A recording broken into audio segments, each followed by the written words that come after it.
today's message because today, we're talking about the seven churches, right? The book of Revelation, seven churches. We've talked about Ephesus last week, and the week before that, we talked about the church at Sardis. Today, I want to talk about the church at Smyrna, not Georgia, not Smyrna, Georgia, but the church at Smyrna. But I got thinking about something this week, and I want to kind of pitch this thought to you. Picture, if you will, put this in your mind. Picture this. You're at Starbucks, right? Or wherever you like your coffee, and you're having a one-on-one encounter with Jesus. That's who you're having coffee with, right? Now, that'd be pretty cool, right? That'd be pretty cool if we could do that. But imagine sitting there talking to Jesus. Now, what do you think Jesus would say to you? And I want to kind of preface this a little bit because today, when we talk about the church at Smyrna, we're going to talk about suffering. And you know that as people, we suffer, right? We suffer. And it doesn't matter if you're a believer or an unbeliever, you're going to suffer on this earth. There's going to be periods of time of suffering, right? We know that. In fact, years ago, there was in Christianity years ago, there were a group of people that were actually preaching that if you come to Christ, you'll never suffer again. And that's false doctrine. That's not true. Jesus says you're going to suffer. You're going to suffer. There's going to be perilous times on this earth. You will suffer. Now, we don't want to suffer, right? And it would be much easier and much more pleasant if we could just believe and it were true that as a Christian, you will never suffer. But that's not true. That's not biblical. Jesus suffered, right? And he said in his word, in the same ways that he suffered, we're going to suffer. And we're going to talk about that today, but we do not like suffering, right? Name anybody that likes suffering. We do not like suffering. We do not want suffering. So imagine going over to Starbucks and sitting down with Jesus, and hopefully he paid because it's like $12 cups of coffee, and you're sitting there with Jesus and you're saying, hey, why am I suffering? What do you think he'd say to you? And I want you to know, now we know this, that Jesus is the same yesterday, today, and forever, so therefore we know his message is not going to change. What he speaks to the church, the seven churches in the book of Revelation chapter 2, we can actually take it to the bank as his words for us. And there's some things here, 5 things, and they're super simple that I want to give to you today because sometimes when we're suffering, we do not hear well, right? I remember years ago, I had to have a root canal. Y'all ever had to have one of those, a root canal? And they're just a lot of fun. If you haven't had one, go get a couple. They're really enjoyable. I never forget that. Years ago, this one was particularly bad. Now, I like dentists. I just don't like going to a dentist. You know what I'm talking about? I like doctors. I just don't want to go to them. I like hospitals. I hate hospitals. You know what I'm talking about? I like them as long as you in there, not me, right? I don't want to be in there. But so the dentist stuff, I put it off as long as I could. I have to have a root canal. And I remember, if you've ever been there, do you know what kind of pounding takes place in your head and the pain that is so intense? I always said I don't know anything worse than a toothache until you have an earache. And then you have a leg ache or some other ache, and it's like, whatever ache you got, it's the worst one you'll ever have. But I can tell you, I remember one night years ago I had to have a root canal, and my head was just exploding. And there was a dog in the neighborhood next door that would not stop barking, right? And I mean, every time that dog barked, my head would just rattle. And you can't sleep. I've had half the bottle of ibuprofen. It's still not doing anything for me, right? I didn't drink, but that would have been a good night to start probably. And I'm laying on my sofa. I couldn't get in bed. Your pillow hurts your head. Everything. You know what I'm talking about? And I mean, you're just going to die. And you're convinced. I'm pretty sure during that night I prayed, God, would you just take me? Come on, let me just come to heaven. I don't even want to be here anymore. Just go ahead and zap me right now. You ever been there with that kind of suffering? Imagine that kind of suffering not only in pain, but in some type of a relationship issue, heartbreak, some type of experience of loss that you've had, right? We've all been there where the tragedy or the suffering that was connected to a particular circumstance in our life was that consuming. It happens every day. People want to end their lives all the time. Why do they want to end their lives? Because something earth-shattering has happened in their life that their world is stopped, right? And we wonder sometimes, as a Christian, why does that have to happen to us? Why does suffering have to happen to us like that? So I want to go to Revelation 2, and I want to talk about what Jesus has to say to us when we're suffering. And I want to take you to this Starbucks up here with Jesus for a minute. And I want you to listen to what he's going to tell you as to why you go through moments of suffering, or what you should remember when you go through moments of suffering. Because listen, I'm telling you, I don't want to be the bearer of bad news, but you could be on top of the world today and you're heading for a suffering, right? We are not exempt. You might be in a suffering right now where you think, I can't go any lower in life. You really can, right? And you might, because we're doing this the whole time. And he says, I'm going to be with you up here on top of the mountain, but I'm also going to be with you in the valley. You just got to remember what to think at the right time, right? What would Jesus tell you while you're suffering? Now, the church at Smyrna was an interesting church. This city sounds really incredible as I study it. I'm going to give you some background here. They really were in the middle of a big, popular, rich town, right? It is like, in all sense of purposes, it is like an incredibly wealthy town. They had a great harbor that came up to the coast and the ports. It was a beautiful city. They had a main street that went through Smyrna, and they called it the Golden Street. It was beautiful. The area, the architecture, the hills, everything around it. It was often called a crown, if you will, because of the way the hills circled around the city. And the Golden Street, and it was just beautiful. But the interesting thing is this city had become a gathering point for false prophets and temples, false gods. We know that Zeus, Apollos, also Aphrodite, all of these guys had temples in there along the Golden Street. And we knew that they set up their shops there in this city that prided itself as one of the most beautiful in Asia, was yet a temple to really false gods. And as a Christian would walk through these cities, they're walking through with a complete opposite spirit of what existed in this town, right? It's kind of like, has anybody been to Las Vegas lately? You ever been to Las Vegas? If you haven't been to Las Vegas, let me explain it to you, right? When they call it Sin City, there's a reason for that. But I've been there for several events, and as a man, and I'm sure they target women similarly, but probably different for different appeals, they're constantly trying to get you into their shops, into their boutiques, into their strip clubs, into their party zones. So you go down the street from one end to the other of Las Vegas strips to take in the lights and all the action. And they have people out there flipping cards. They have these little cards, and they're making a noise. And they flip them, and they put them in front of your face. And what they're trying to do is these cards, if you're a man, the cards are all nudity, and the cards are all to get you into one of the cabarets or into one of the female shops where they're dancing and stripping. And they want you to get in. It's kind of like they're biting for your business because they have bars on top of bars and clubs on top of clubs. And we want you to come into our club because it's the best club. So as you walk down the strip, as you leave your hotel and you walk down either direction, they're constantly flipping these cards and put them in front. And you literally have to move. In some cases, you have to hit the arms out of your way to get them out of your face just to walk, right? And then they'll bring out at certain parts of as you walk the strip, that all of a sudden they'll come out with 5 or 6 showgirls, barely covered. When I say barely covered, you don't even see the barely. They ain't covered, right? And they come out and they dance and they'll walk along with you and they'll grab your arm and they'll want to take a picture with you.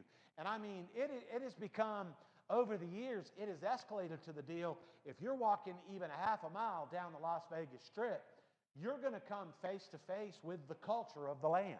You can't avoid it, right? And if you're a believer that walks through that environment, your faith is the smallest thing on that strip. Does that make sense? I mean, there is not one place that says, come in here to worship or pray, right? There's not one sign. There's nobody trying to get you into that business. There's no one trying to tell you where the coolest church in Vegas is. It's not there. Everything is about pulling you into their culture. That's kind of like what it was in Smyrna.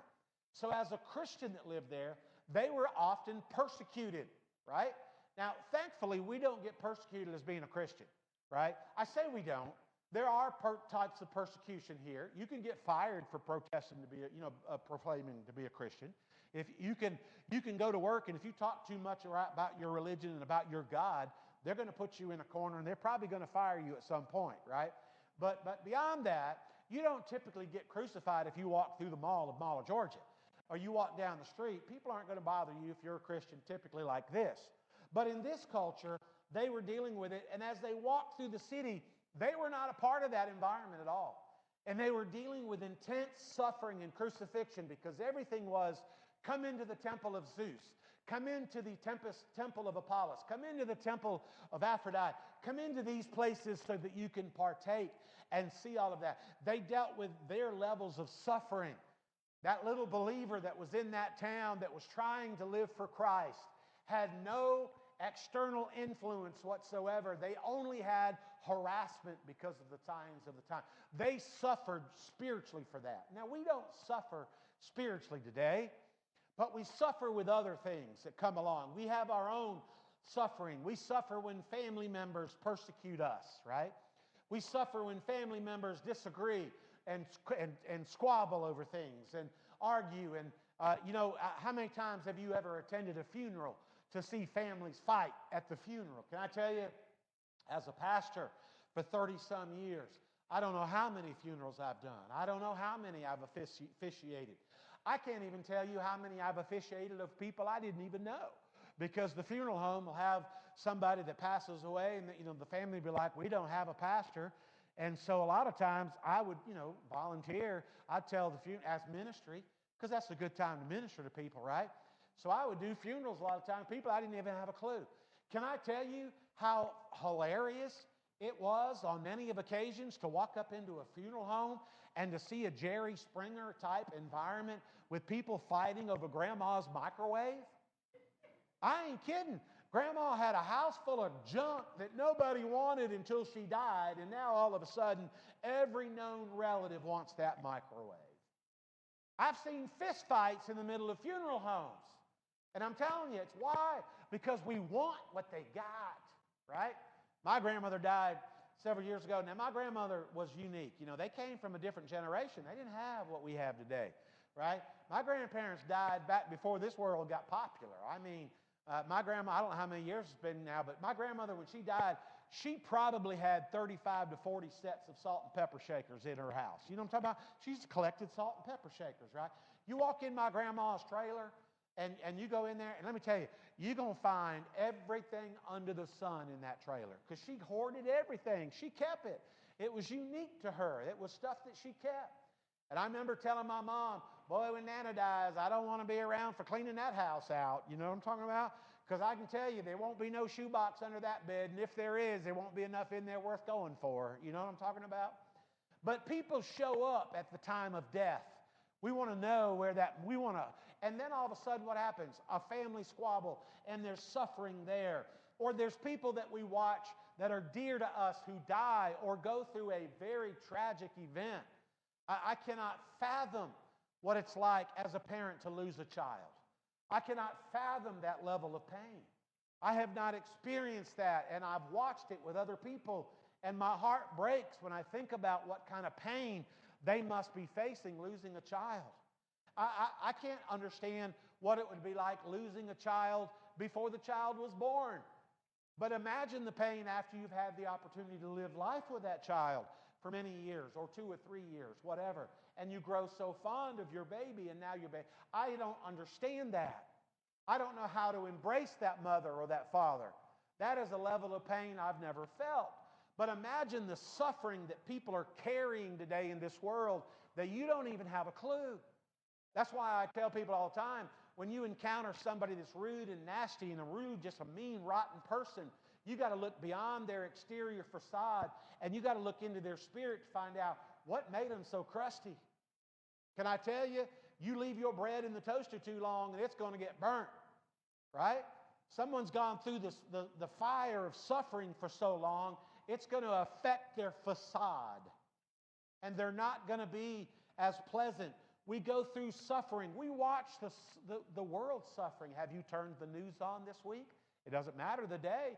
You can watch them suffering. I watched some in between work this week, some of the tour. The president toured North Carolina and toured the homes in California.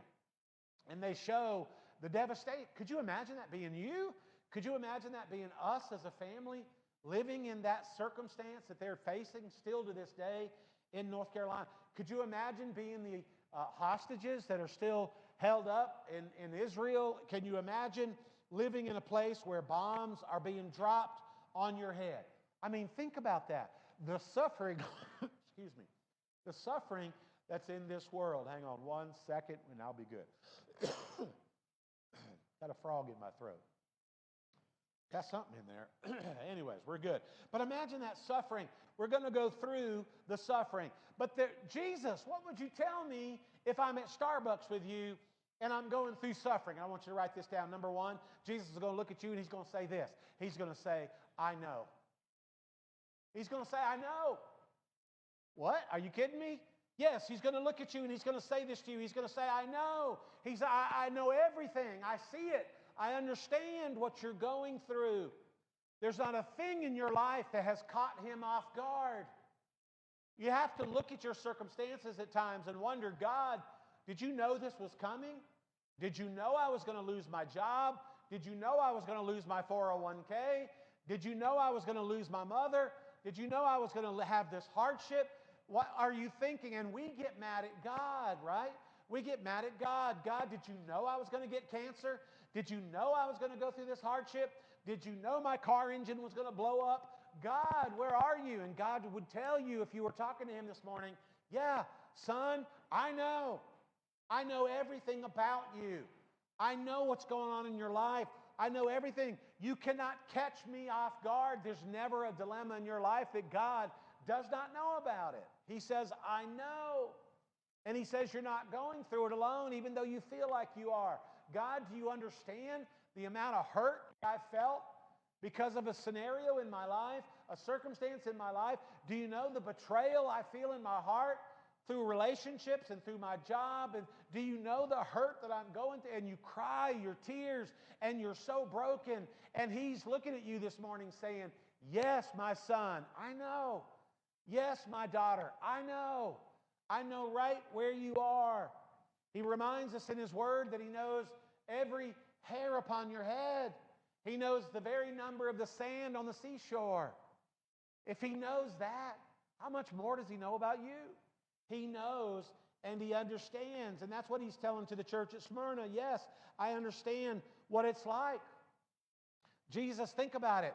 He says, I understand what it's like to be falsely accused. You ever been falsely accused? I understand what that feels like. I understand what it feels like for people to turn their back on you. I understand what it feels like for people to exercise power and authority over you. He understood that. He says, I understand what it feels like to be ridiculed. I understand what it feels like to be rejected. He's identified with that. I understand what pain feels like, right? He understands. He identifies with us. He knows. As he was whipped and crucified with a crown of thorns rammed down upon his head, he knows, and he's trying to tell you that. Revelation chapter 2, the verse says this to the angel of the church at Smyrna, right? These are the words of him who is the first and the last, and who died and came to life again. Check this out, what he says right here. He says, I know your afflictions. You see that? I know your afflictions, and he says one more thing, I know your poverty. Now, I'm going to come back to that verse in a minute. He says, I know your afflictions. And he's looking at you this morning, and if you were at Starbucks with him right now, he would tell you, hey, I know what you're struggling with. Nobody else knows because you haven't told them maybe, but I know. I know about your bank account. I know about what's coming up. I know about your marriage. I know about your work relationships. I know about your finances. I know your rent's coming due. I know you have payments coming up. I know you have rebellious children. I know you have issues over here. I know your world is up. He would tell you, I know. I understand. I'm with you. And then the second thing he would tell you after he tells you, I know, he's going to say to you, but do not be afraid. I want you to look at that. He said to the church, he said, I know your afflictions and your poverty, right? He even told him, he said, yet some of you are rich. He said, I know the slander of those who they are Jews and are not, but really the synagogue of Satan. But look what he says. He says, Do not be afraid. Oh, check this out, what this verse says. This is the catch. Are you ready? Do not be afraid of what you're about to suffer. Whoa. Wait a minute. Hey, God, I want to talk to you about what happened yesterday, not about what's happening tomorrow. Right? We haven't got that far tomorrow yet. We're still worried about what's happening yesterday. What does Jesus tell me? He's telling me this morning, I know about everything in your life. I know about it. There's nothing going on in your world. There's not one formula you're trying to figure out that I don't already know about. And he's going to tell you this on top of that, do not be afraid. Not just do not be afraid of what you're going through right now, but don't be afraid of the future sufferings to come. In other words, don't worry. Stop panicking. Stop worrying about that, of what's coming. You know, the Bible gives us this. I want you to think about this. 365 times in the Word of God it says, do not be, or fear not. Fear not. Fear not. Another way I like to say that is you have one of those as a free pass to use every single day of your life. 365 days in a year. Every day I can use a fear not. Why does he say that so much? Because he wants us to understand things are going to get bleak around you. Right? I remember years ago when I used to ride, I had a Harley and I'd ride bikes with a bunch of guys and we'd always go out and mess around. And we're on a 200-300 mile trip away from home and you're headed back home and you're driving along and all of a sudden off in the distance you see these raging black, dark, really mean clouds. Right? You know where you're headed? You're headed to that cloud. That's where my house is, underneath that cloud. Right? And you're thinking about, I don't want to sit under a bridge for 3 hours. And that doesn't look like a passing storm, right? And I remember what it feels like to be driving along thinking about where I'm getting ready to be. I see a problem on the horizon. Now, spiritually, we don't see this. When we walk out of here today, if you're on top of the mountain today, which I pray all of you are, we don't walk out of here seeing the clouds ahead. But I can tell you spiritually, you got another suffering coming your way. It's coming. You're going to be approaching it. And you can do what you want to minimize it. You know what I did? I used to put on what I call my Elton John glasses. I had some Elton John glasses. I take my sunglasses off because you know what sunglasses do? Sunglasses make it darker. I had some yellow ones. And I'd put the yellow ones on because the yellow ones would make everything look better longer. I mean, I could wear the yellow ones right up until rain was hitting my face. And I wouldn't even know it's going to rain. Right? Sometimes you just got to do that. To me, putting on the yellow glasses is saying, fear not. Yeah, I know there's a storm coming, but I'm not going to worry about it. Why am I not going to worry about it? Because Jesus knows. He knows. I know the disciples thought he was asleep on the boat, but it didn't matter if he's sleeping or not. He knows. He's not upset about your drama. He's not upset about my crisis. He's not upset about what you're going through. He says, look, don't be afraid. In this case, he told them of what you're about to see. We struggle with fears in life. We don't want them. We want to be that family. You know, and I've often thought, if you think about it, honestly, in our society, what's the only way to live the perfect life? Is that to be rich? I mean, think about it. If you're rich, what problems do you have? You would think, I don't have any, right?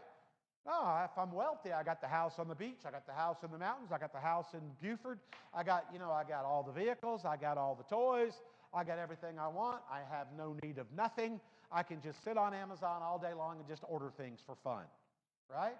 And we all think, if we daydream that way sometimes, oh, if I could just be like that. Are you telling me that money is going to solve all of our problems? How does money fix your cancer? How does money fix the suffering you face when families start squabbling? How does money fix your marriage when you and your spouse are torn apart? How does money fix all these things? No, they don't fix them. When the doctor says you got 6 months to live, how's money going to fix that? It don't fix that, right? It don't do it. So your fantasy that we often come up with is not a good one, because money is not the problem to all the issues in the world, but we think it is sometimes. We get afraid of things in life. What if our pipes break this week with the cold snap, right? And we spend so much time thinking about this stuff. And Jesus would tell you at Starbucks, he would say, and listen, not only do I know, but I want you to be reminded today, please, do not be afraid, right? And he said, don't be afraid. You're going to suffer. Don't be afraid of the suffering that's coming to your life. There's a couple things to remember about this that I want to point out before I move on. First of all, when Jesus says don't be afraid, he's not saying don't feel anything. He's not saying to act like you're a superhuman, that you're not in a scary situation and you're going to just act like everything's perfect. That's not what he's saying at all. He's just simply saying, trust me while you're in it, right? Yeah, this is scary. Yes, it's scary when the doctor says there's no hope. Yes, it's hard to believe there's hope. And yet what he's saying is, I'm not trying to tell you don't feel the emotions in that. What I'm trying to tell you is trust me in everything, because until you breathe your last breath, you're not dead, right? And there's always hope. That's what he's trying to say. But then the other thing he's trying to tell us that I want you to be mindful of is this. You got to watch out of being afraid of becoming afraid. It's like, what? What are you saying? You know how many times we worry about things that hasn't even happened yet? Do we not do that? Can I tell you, if there was a badge being passed out for the one who worries the most, I would likely qualify. Do you know what I do? And listen, let me tell you how good I am, how smart I am. Are you ready? Because I'm brilliant. I will often disguise this as a leader being proactive. I'm just looking ahead to be aggressive. I just want to be ahead of the scheme. You ever done that? Oh, I'm just looking for problems in advance so that I can be ahead of the game, right? You know what I'm saying when I say that? No, I'm getting ready. I'm being afraid of what could be happening. What could happen over here? I'm a little bit worried about that. You know, what could happen over here? Sometimes we worry about things that hasn't even happened yet. The what if things. Or what if I lose my job? Or what if I get cancer tomorrow? Or what if my mom gets mad at me because she misunderstands? What if my spouse, cheats on me? What if my spouse leaves me? What do I do? Why? And I'm worrying about all these things that haven't even happened yet. Jesus told them, he said, one time he told the disciples, he said, y'all need to worry about today, and tomorrow will take care of itself. Can I tell you, we get ourselves in a tizzy sometimes because we worry about things that haven't even happened yet. You know how you can start the process of healing yourself in that? If you're going to worry about what you're facing now, not what might come tomorrow. Of course, Jesus would even tell you with that, don't be afraid. Trust me where you are right now. If he's looking at you at Starbucks, he's going to tell you to your face, listen, I know what you're dealing with right now. Been there and done it. But listen to me, with a smile on his face. Don't worry. Don't be afraid. I got this. Right? That's what he would tell you. That's what he would speak to your heart. That's what he wants you to know. He would say, look, God doesn't give me the strength to face the problems that I don't yet have. You think about that? You praying for God to give you strength. God is not going to give you strength for a problem you don't even have yet. Why are you praying for a problem you think is going to come? That problem may never show up. Those dark clouds that I think are right under my home and right on my path, they may not be. The road may turn 90 degrees to the left, and I may go right. And little did I know, I thought I was headed for the storm, and I'm not. Right? We don't need to worry about it until it happens. And even then, he says to us, do not be afraid. Right? Now, here's the truth. The truth of the matter is the persecution we face today in America is a little bit different, right? We don't face the issues of walking down the street. I don't have a problem walking down the strip of Las Vegas and denying the opportunities because I'm a child of the King. Nobody's going to get on to me for that, right? If they do, I'll punch them and ask God to forgive me, right? I mean, I'm in control of my destiny. I don't have to go out there and do that. I can ignore that. But there's oftentimes a struggle of what we might think will happen if we do something. Let me give you an example. Have you ever been brave enough to put a I love Jesus sticker on your car? Or have you ever at work made it known to your coworkers that you're a believer? Are you fearful to do that because of what might happen? Right? Are you scared of what might happen? Maybe they'll get rid of you because they'll get rid of all Christians. They don't want Christians in this place, right? So I better be stealth in my faith, right? That's the only type of level of persecution we could run into in here. What about this? What about the moments in your life where your integrity has been challenged because of your faith? What about the moments where everybody's wanting you to come and be a part of something that you know you shouldn't be a part of, right? I'll give you an example of that. For years, I've always used in my messages throughout years, 30 years of preaching, I always use Hooters as an example, right? I would make a joke. I mean, it was a joke, but in the same way I refer to children a lot of times as Chucky, right? Because sometimes that's what they act like. You know, the little doll, little mean doll. But I'll tell men, how are you going to roll up into a Hooters and have it not affect your spirit, man? It ain't going to happen. Oh, I go there for the chicken wings. No, you don't. You're a lying fool. Ain't nobody believes you. Right? And you know what's worse than that? Is when you talk your wife into going to Hooters with you. You got her deceived. Right? I'm just talking to you. Don't throw nothing at me. So I've always preached against that, and I always have. So fast forward several years. Several years ago, there was a big fight come out with Manny Pacquiao and somebody. Right? I forget who it was. We had 5 or 6 or 7 guys on vacation on a bike trip down in Florida. We had gone down on a bike trip for the weekend, and we went down to Destin, and we had rented a house, and we had 6, 7, 8 guys from the church, all bikers, and they had. Actually, this was not a church trip. It was just a bunch of guys that went. And they had the Manny Pacquiao fight. It was fighting somebody important, and it was going to be a big craze. It was the big pay-per-view, right, thing. And everybody, even myself, wanted to watch it. Well, guess what? We couldn't get it on the rental house, but guess who was showing it in town? Hooters was showing it free of charge. And I started wrestling with this because every man on that group had heard me talk about Hooters, right? And I started wrestling with this thing. And so the night came, and they were all going to go to Hooters to watch the fight. Come on, preacher, let's go let's go watch it. You ain't got to look at the chicken wings. You can just look at the TV, right? Let me tell you what I did. Are you ready for this?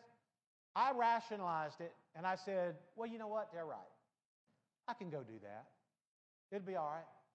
And I went. And let me tell you what happened to me. I walked in the door, and I got to the table where they were sitting, and as soon as I sat down, instantly the conviction hit me like a ton of bricks. And the Holy Spirit reminded me how fast I was willing to walk outside of my integrity for something that I truly believe in. How quick was I willing to walk out of my integrity to avoid being the weird duck in the room? You're the only guy that, here's what people think. Oh, you can't go to Hooters because you have some type of sexual perversion. Right? Isn't that what people say? Oh, you can't do that because you have some type of issue there. Right? And I gave in, and I went. You know what I did? I drank one unsweet tea, and I got up and I left. And I went back to the room by myself, and I repented and asked God to forgive me. And when the men came back that night, I asked every one of them to forgive me for weakening my example to them. How many times do we do that? Now, thankfully, the Lord convicted me of that. But the truth be known, I never should have gave into that in the first place. Why did I give into it? Because I wavered because of a circumstance in the time. I didn't want to face being the only guy not there. It's all right. I can just squint and close my eyes and not be a part of that. No, let me tell you something.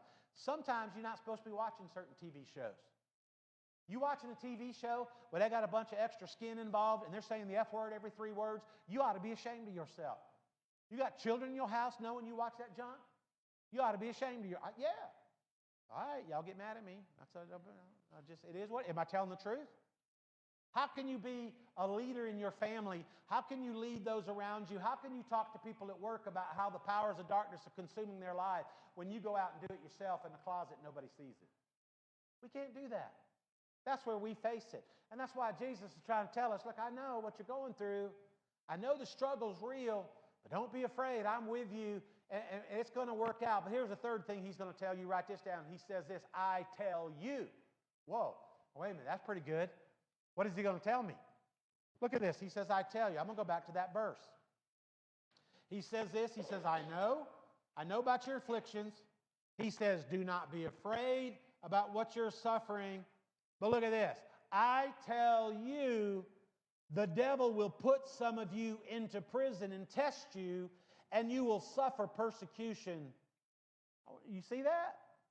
He says, I'm telling you, I'm going to warn you. Look at me. We're at Starbucks. Look at me in the eyes. I'm telling you, the devil's going to put some of you in prison. He says, I know. Don't be afraid. And I'm telling you. In other words, just because you got Jesus don't mean you're going to avoid prison. There were a lot of apostles who went to prison. Now, we may not go to prison, right? It's not likely we're going to go to prison for anything unless you break the law. But back then, they did. The apostles went to prison. They went for that. But he's saying, I'm going to tell you, the devil's going to put some of y'all in a really sticky spot. And I want you to be aware of that. There's going to be sufferings that come. But the Bible, God's Word, is, we know, full of light. And that's what he's saying. So I'm going to tell you, there's some light out there. You need to go to the Bible and to get some words that will strengthen you. Let me give you a few examples. First of all, in this same passage in Revelation 2, I want you to go back and look at this because it outlines it all for you. But first of all, he says this, poverty. Have you struggled with poverty? We don't use the word poverty as much because we know that in America, we have far more money. If you're the dirt poorest among us, you're still wealthy compared to the rest of the world, right? Because we live in the world's greatest place where we can have wealth. But can I tell you today, you know what his word of light says to you if you're struggling financially? He's saying this, I know about your poverty. I know what you're lacking. I know where you're lacking and where you're struggling. Now I'm going to give you something. I got to hurry because I don't want to ramble, but let me give you a little side note. Just nothing to do as much with the sermon as it does with this particular point, down a different dirt road. When you get in trouble financially, there's two parts of that you have to consider. You have to consider, am I living within my means? No. Am I taking on things that I should not take on? Right? Very important. Because if you're asking God to bail you out, God is more than happy to take care of your needs. You remember that? He says, I'll supply all of your needs according to my riches in heaven. But you know what God doesn't promise? God doesn't promise to make the payment on your 85-inch TV. Right? God doesn't promise to pay off your credit card when you just pimped out your man cave. Right? God doesn't promise to make your truck payment or your car payment because you just had to go buy a new car.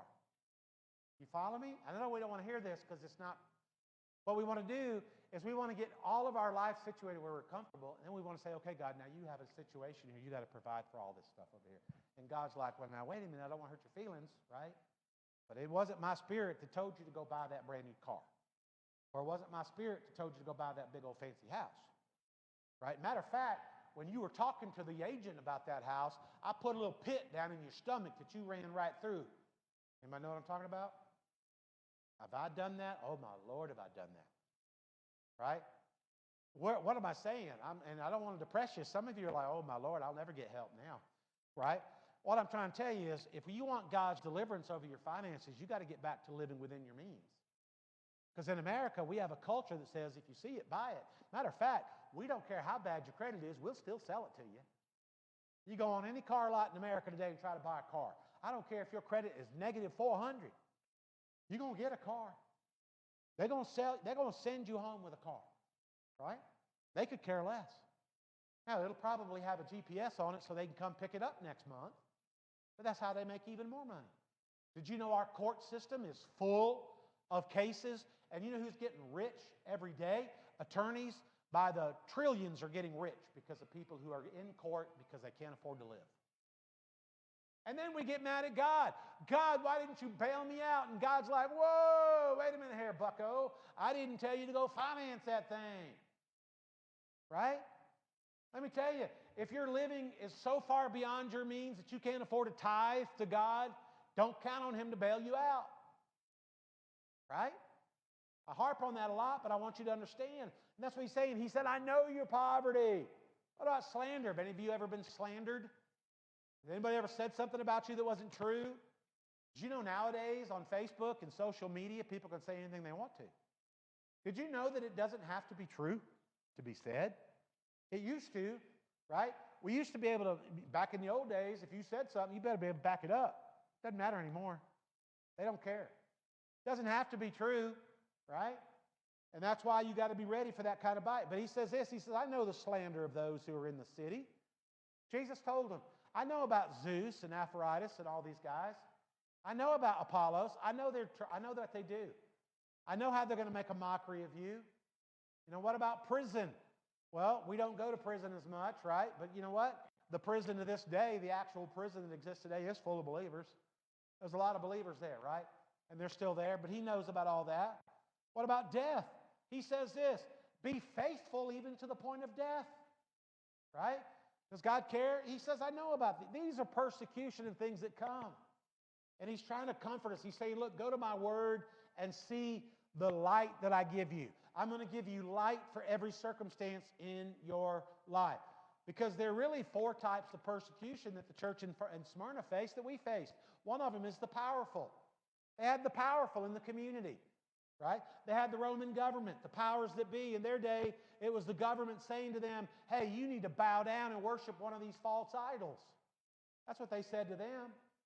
Did you know our government in our land today is constantly trying to push all people into a certain line of belief?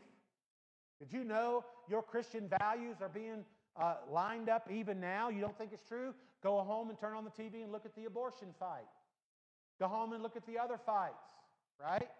Go home and look at the transgender, gay and lesbian, homosexual agenda. Go home and look at all this and then see where your religion lines up, right? There's an onslaught of attack against that coming from the powerful, coming from the House of Congress, coming from senators. How many times have you seen a bill introduced that you're thinking, what moron thought this was normal?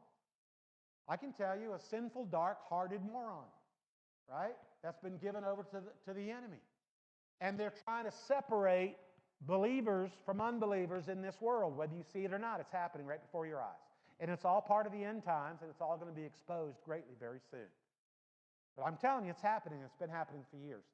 There's the culture, the whole atmosphere of the culture, how different things would be.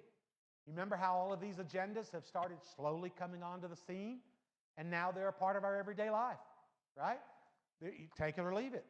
Things that you see on television, things that you see on ads, things that we see would never would have been allowed 10, 15, 20 years ago. Now they're prominent in everyday life. And you just put up, that's our culture. That's the way our culture is, right? You just have to deal with it. I even faced it the other day. I went into a Home Depot, and I went down aisle, whatever it was, and I couldn't see very good. And the person said to me, sir, can I help you with something? I said, yes, sir, I'm looking for a... Well, it wasn't a sir. It was a ma'am. And I'm like, whoops, sorry. You kind of looked like a dude. My bad, right? And I went around it. I said it, because I'm still not convinced it's a she. I went around it 2 or 3 times thinking, is that a dude? Is that a woman? Is that a dude? I'm sorry, I didn't mean to be disrespectful. You want to be called a ma'am? I'll call you a ma'am. I don't care what you are. Whatever floats your boat, Tiger. Right? But I'm telling you, at the end of the day, that's our culture. You got to be all right with it. Starbucks right over here, for the longest time, had a guy with a full-blown beard with a name tag that said something like Darlene. I'm like, seriously, at least shave, right? That's terrible. At least look the part. Try to trick me. That's our culture, right? That's our culture, and that's very powerful, right? It happens in our culture. Oh, then we have the jealous. Don't you have the jealous people? The people are jealous of you? How come you're being blessed and I'm not? Right? People that watched Michelle and me go through marriage problems over the years, right? We had a time or two with marriage issues, and people would look at us, and can I tell you, there have been people that criticize us. They've been divorced 3 times since we... And it's like, look, it doesn't make us better than anybody else. All I'm trying to tell you is, why are you going to throw rocks at people and look at other people that made it? Because you didn't, right? Well, I'm upset with you. You got a new car and I don't have one. How come you're getting blessed and I'm not being blessed? Well, you want to ask me that question, I'm going to tell you flat out. I'm going to tell you 100% why my life is blessed. And you want to know what it is? Is it because I'm smart? I'm ingenuitive? I'm whatever? No, it's because we believe in tithing. And we don't give 10%. We give more than 10%. You know why? Because I want all that God has.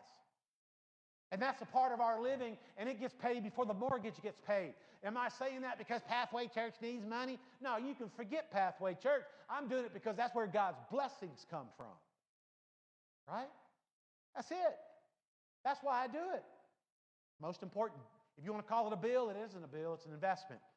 It's the most important payment you can make. And if you're not making it, don't be surprised you don't have any money. Right? Don't be surprised that your car keeps breaking down. Don't be surprised that everything in your house goes haywire and you haven't got no way to fix it. And people get jealous when they see you. Family members get jealous. How come you got all that and I don't have any of that? Well, I don't know. I do know. I just don't want to hurt your feelings. Right? And then there's the evil one, of course, and we know what he's constantly doing. And that's what Jesus told these guys. He said, I want you to know, I know, don't be afraid. He's saying, but I'm going to tell you, the evil one is constant. Let me tell you, will you get relief from the evil one? Yes, at the moment the rapture of the church takes place. Once the rapture of the church takes place, and we're caught up to meet with him in the air, you can say goodbye to the evil one. It'll be over, right? Until then, you're going to fight him. Closer you get to God, you're going to fight him even more. But here's the fourth thing Jesus is going to tell you after he tells you this. He said, I tell you this. But then he's going to tell you this. He's going to look you in the eyeballs and he's going to tell you, be faithful. He's going to tell you to be faithful. How hard is it to be faithful in tough times? Isn't it hard? You know, it's easy to praise him when life is good. But it's hard to praise him when life is bad. Think about it. It's easy to praise him when I feel great on a Sunday morning. It's hard to praise him at 3 in the morning when my head is exploding in pain from a root canal that's needed. Right? It's easy to praise him when we have people coming together to worship him of like mind. We all love one another. It's easy to praise him there, but it's hard to praise him in that office cubicle when everybody around you is atheist and they hate God and everything about him and they're trying to pull you down. Right? It's easy. But he says, I want you to be faithful. I want you to be faithful. And he says in this verse in Revelation 2, he says, be faithful even to the point of death. Don't turn your back. Why? Because he says, I'm with you, man. Do you feel me? That's what he's saying. Do you feel me? I'm right here. 1 Corinthians 1:9 says this, God, who has called you to share everything with his Son, Jesus Christ, our Lord, is what? Faithful. He is faithful. Do you not know that he's faithful to you? Do you not know there's never been a morning in your life that he has not woken up with you? Do you not know there's never been a valley in your life that he has not been there and he's been faithful to you? 2 Thessalonians 3:3 says this, but the Lord who is faithful and will give you strength and will protect you from what? The evil one. So at Starbucks, he's going to tell you, hey, I'm going to tell you, the enemy's coming after you this week. He's going to want you to suffer. But look at me and read my lips. Be faithful. And he says it with a smile on his face. Why? Because he says, I'm faithful to you. He'll remind you that even though you go through that valley of the shadow of death. Now listen, being faithful doesn't mean you got the perfect life. The answer to me being always on a mountaintop is because I'm just faithful. No, that's not true.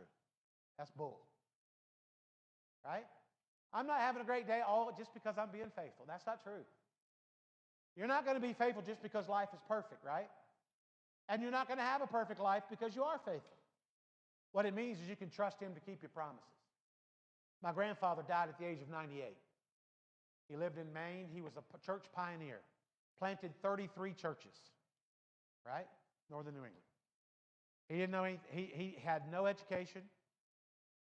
He had nothing. When he died, I believe he was getting somewhere along the lines of $350, $400 a month. Social Security. That's what they lived on. He didn't have anything. When he died, we found in his shed an old diary where he had written down dates of every Sunday. He had a book, kind of like what I have. I have a book back there, and I write down data on every Sunday. I write down the weather, temperature, attendance, guests, anything that happened, I write it down. Communion. And I do that to watch trends with attendance, right? Just to see, what's going on. Is it weather? Was it a rainy day? Bad, But a lot of that came from what he did, what I saw him do. And he wrote down on a ledger, handwritten notes like that. And every one of his pages said there were 3 people in church today. Praise God, there were 4 people in church today. And he would start a church and get it up to about 10 people. And then he'd go start another one, right? They didn't have stuff like this. They didn't have equipment. They didn't have sound. They just sang a cappella. They get in there and they'd sing. There'd be an old wood stove in the middle of the room, and that's how they did church. He didn't know any better. You know how many people would have wanted a life like that? Nobody I know. He didn't have anything. He drove his car that he was driving He had two big things. I got to hurry. I'm rambling. He had two big things he wanted. His prayer was always this: God, when I die, I want to still be in my right mind, which was debatable, and I want to still drive, right? 98. That was his prayer all through life, right? Well, the day before he died, he drove 6 miles to the IGA and back. They always called him Cool Joe. He'd go up there and get his donuts every morning. And that's what he did. And he was, to all sense and purposes, in his right mind when he died. He got up at 2 o'clock in the morning the day he died, and he was reading, and he wrote a note that was found beside his head on his Bible the day he died: to be absent in this body, to be present with Christ, so shall I always be. That's how the paramedics found him in the morning, with his head on his Bible. That's how he died. But he had a Volare. Anybody ever heard of a Plymouth Volare? Coolest cars ever, right? Said no one ever. And this car was like in the 70s. And I remember when my family moved to Georgia, they lived in Maine. My family moved to Georgia 2 or 3 times. They drove that car all the way to Georgia. It's incredible how that, I just tell you that because it so blows my mind that anybody would even drive that car past the 1980, right? And yet, that's all he knew.